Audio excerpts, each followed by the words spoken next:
Assalamualaikum warahmatullahi wabarakatuh. Allahumma sholli ala Muhammad wa ala ali Muhammad. Bapak-bapak, ibu-ibu, semoga sehat selalu.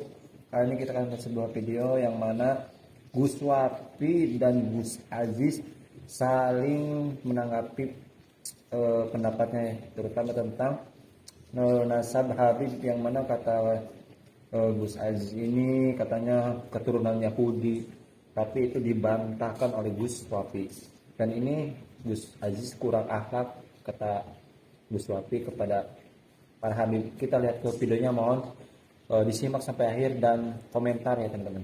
Oke, kita Rasulullah Sayyidina Muhammad ibn Abdullah wa ala alihi wa sahbihi wa man walah, amma ba'd. Sahabat muslimin dimanapun anda berada, kini kita akan mengomentari video Gus Aziz Jazuli yang kedua teman-teman, ketika beliau mengkritik Habib Abdurrahman Bilfaqih. Kita simak dulu video beliau. Jadi gini, Beb. Apa namanya, kalau kita itu melihat hasil tes DNA, ini bukan kata saya, tapi kata pakar-pakar DNA ya. Bahwasanya ada kurang lebih 170 atau 180 dari kalangan Ba'alawi yang apa namanya tes DNA.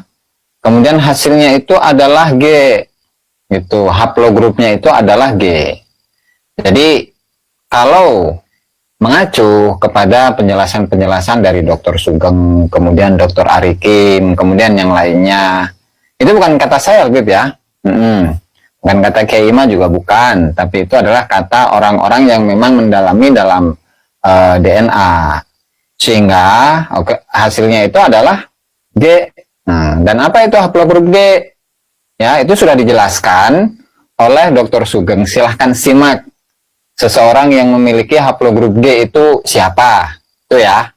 Nah, kemudian ketika dikaitkan dengan ketika haplogrupnya itu G, kemudian apa namanya ilmu yang ada di kalangan ulama-ulama Nusantara dan lain sebagainya, maka itu batal semua. Yang kayak gitu juga, Beb. Jadi logikanya tidak seperti itu.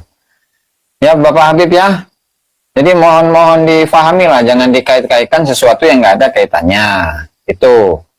Kenapa? Karena ilmu ya ilmu. Kemudian ketika berbicara nasab ya nasab. Ketika berbicara ilmu ya nggak ada kaitannya dengan nasab. Ketika berbicara dengan nasab, ya dari nasabnya seseorang gitu misalnya. Kemudian apa namanya? Kemudian nasabnya itu misalnya kepada haplogrup G.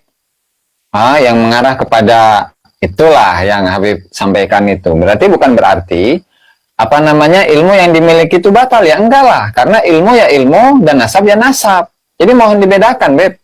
Alhamdulillah, barusan kita sudah mendengarkan apa yang disampaikan oleh Gus Aziz Jazuli ketika mengomentari Habib Abdurrahman Bilfaqih. Lalu beliau berdasarkan data dari Dr. Sugeng dan teman-temannya bahwa nasab habaib Ba'alawi itu terputus dengan menggunakan dalil tes DNA.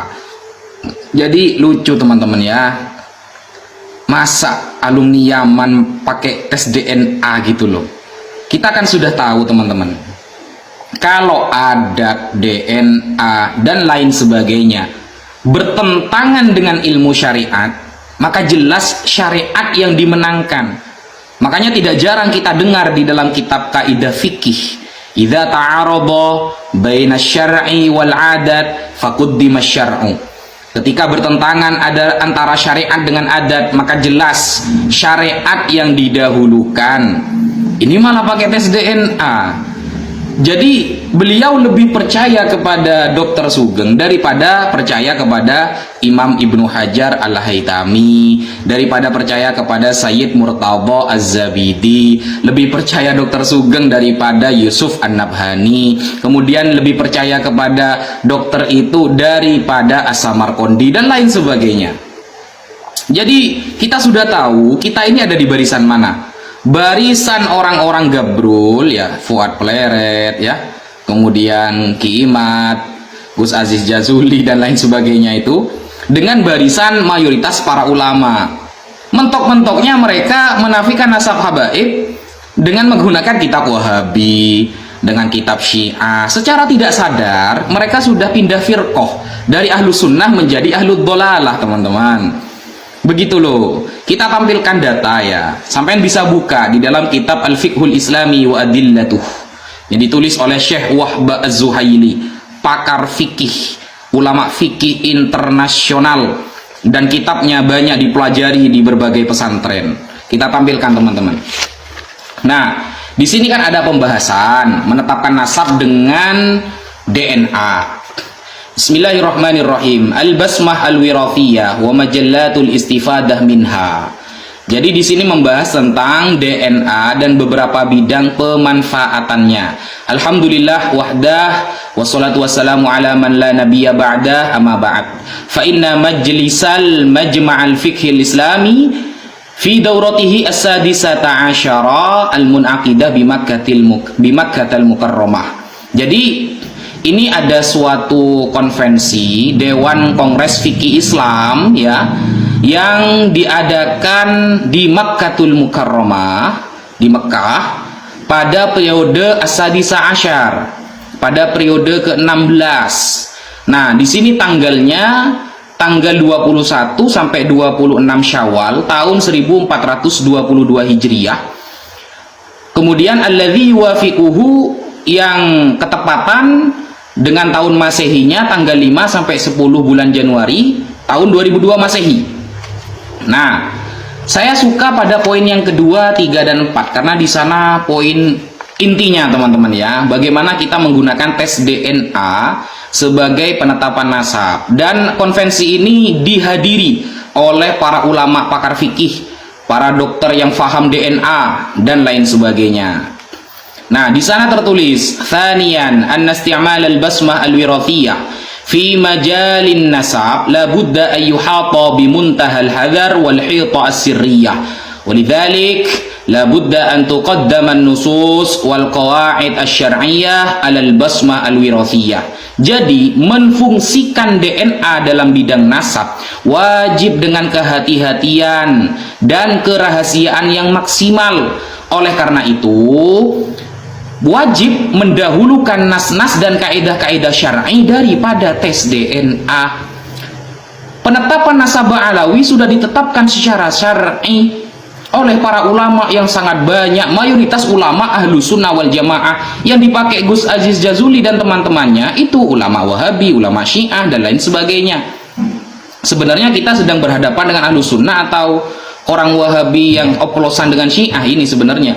Kemudian pada poin yang ketiga, thalithan la yajuzu syar'an al-i'timad 'ala al-basmah al-wirathiyah fi nafyin nasab wa la yajuzu taqdimuha 'ala al-li'an. Jadi poin yang ketiga, secara syar'i haram menjadikan DNA sebagai dalil dalam menafikan atau membatalkan nasab seseorang, dan haram juga mendahulukan tes DNA daripada proses li'an. Di sini kita bisa fahami bahwa ilmu fikih jauh lebih kita dahulukan daripada tes DNA. Kita wajib menggunakan ilmu syar'i untuk menetapkan nasab orang.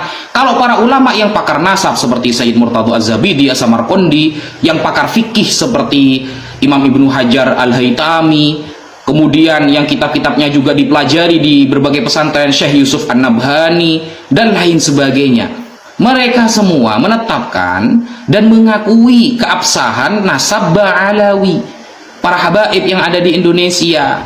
Nah, yang membatalkan dari kalangan Wahabi, Google, Syiah, dan lain sebagainya. Ya terserah lah ya, kita mau percaya yang mana, terserah Anda. Kemudian kita merujuk kepada poin yang keempat, Rabi'an, la yajuzu istikhdamul basmah al-wirathiyah biqasdi ta'aqub min sihhatil ansab ats-tsabitah syar'an wa yajibu 'alal jihad al-mukhtassah man'uhu wa fardul 'uqubat az-zajirah. Kenapa? Li'anna fi dzalikal man'i himayatan li a'radin nas wa saunan li ansabihim. Jadi tidak boleh menggunakan DNA dengan tujuan memastikan validitas nasab-nasab orang yang telah ditetapkan secara syar'i. Nasab para habaib itu sudah ditetapkan secara syar'i oleh puluhan para ulama. Jadi tidak boleh pakai DNA lagi.